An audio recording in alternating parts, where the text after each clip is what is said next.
ये जो हमें दुख मिलते हैं ना, ये पाप के कारण मिलते हैं। लोग मारे घूम रहे हैं दुख मिटाने के लिए, सोचते हैं कोई जादू कर दे, कोई टोना कर दे, कोई जंतुर बांध दे, कोई आशीर्वाद दे दे। अरे काहे को पागल हो? यदि तुम अच्छे आचरण करते हो, भगवान नाम जप करते हो, सद धर्म से चलते हो, तो तुम्हें किसी से आशीर्वाद मांगने की जरूरत नहीं। बात मान लीजिए, प्रार्थना मान लीजिए।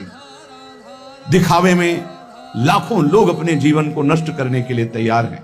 ये माया का ही तो दिखावा है, जिसमें जन्म के जन्म हमारे नष्ट होते जा रहे हैं। सत्य मार्ग को क्यों नहीं पकड़ते हो? किसी के आशीर्वाद की जरूरत नहीं आपको आनंद प्राप्ति के लिए। आप आनंद के बच्चा हो, आनंद स्वरूप हो। जिनसे आशीर्वाद मांगते हो उनके अंदर जो आत्म तत्व बैठा है वो तुम्हारे अंदर बैठा है। वही संपूर्ण आनंद लिए तुम्हारे अंदर बैठा है। तुम्हें किसी से गिगियाने की जरूरत नहीं। बस तुम अपने स्वरूप को नहीं पहचान पा रहे हो, अपनी शक्ति को जागृत नहीं कर पा रहे हो, इसलिए तुम दौड़े घूम रहे हो। भागने की जरूरत नहीं है। सत्संग सुनो, उसे अपने आचरण में उतारो।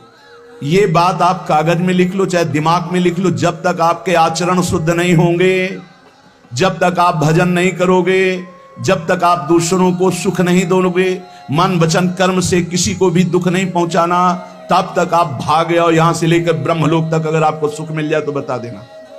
आप ब्रह्म भुवनान लोकान पुनरावर्तिनो, अर्जुन, यहां सुख मिलने वाला है। आप ब्रह्म स्तंभ पर्यंतम सर्वम मायामयम जगत, यहां सुख मिलने वाला है। अगर सुख सिंधु भगवान का भजन नहीं करेंगे, बैठ के अपने घर में बैठकर आधा घंटा भजन नहीं करेंगे, मारे घूम रहे हैं, सोच रहे हैं ये भगवान का अवतार है, हमारा कल्याण हो जाएगा। ए भाई, जब भगवान वास्तविक अवतार लिए और जो भजन नहीं किए उनका भी कल्याण नहीं हुआ।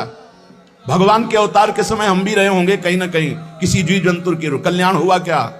अब भजन करोगे तो कल्याण हो जाएगा। हमारी बात मान लो।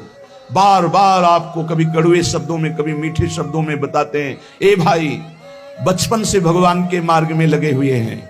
हमको अपना कर्म भोगना पड़ रहा है। जो शरीर रचना के समय रचा गया था, वो सुखद या दुखद कर्म भोगना पड़ा। रामकृष्ण परमहंस जी के कैंसर था, भाई जी हनुमान प्रसाद पोद्दार जी के उदर में कैंसर था, बड़े बड़े महापुरुषों को भोगना पड़ा। तो प्रारब्ध को भोग लो। ये भोगने की सामर्थ्य नाम जप से आ जाएगी, और नाम जप करके जन्म मरण के चक्र से मुक्त हो जाओ। मान लो मेरी बात। क्या वृंदावन की परम पावन रज से बढ़कर त्रिभुवन में कोई रज है? इस रज में बैठकर तुम्हें आनंद नहीं मिल रहा तो कहां मिलेगा तुम्हें? क्या भगवान नाम से बढ़कर कोई अमोघ शक्ति है जो भगवान को अधीन कर सके? सुमिर पवन सुत पावन नामू अपने बस करी राखे रामू। लेकिन समझ में नहीं आता। ये जीव सोचता है कोई तपस्वी, कोई सिद्ध से हमारे दुख दूर हो जाएं। नहीं, भगवान के वचन सुन लीजिए। दैवी हेषा गुणमयी मम माया दुरत्तया मामेव ये प्रपद्यन्ते माया में